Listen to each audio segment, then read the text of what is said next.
ரொம்ப டேஸ்ட்டாக இருக்கும். சீக்கிரமாகவும் செஞ்சிடலாம். தயிர் சாதம், சாம்பார் சாதம், ரசம் சாதம், சப்பாத்தி எல்லாத்துக்கும் கூடமே ரொம்ப நல்லாயிருக்கும்.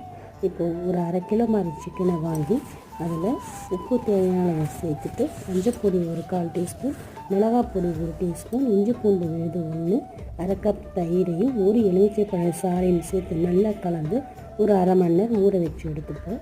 இப்போ ஒரு கடாயில் 2 டேபிள் ஸ்பூன் எண்ணெய் விட்டு பட்டை 2, லவங்கம் 2, ஜீரகமும் சோம்பு 1 டீஸ்பூன், பொடியாக நறுக்கின இஞ்சி பூண்டு விழுது, 1 காஞ்ச மிளகாய், கருவேப்பிலை தேவையான அளவு, பொடியாக நறுக்கின 1 வெங்காயம் எல்லாமே வதக்கிட்டு ஊற வச்ச சிக்கனையும் போட்டு ஒரு 10 நிமிடம் மாதிரி மூடி போட்டு வேக வச்சு எடுத்துப்போம். இப்போது வெந்த பிறகு 1 டேபிள் ஸ்பூன் மாதிரி மிளகுத்தூளையும் சேர்த்து நல்ல கலரி கொத்தமல்லி தழையும் தூவி இறக்கிட்டோம்னா சுவையான பெப்பர் சிக்கன் ரெடி.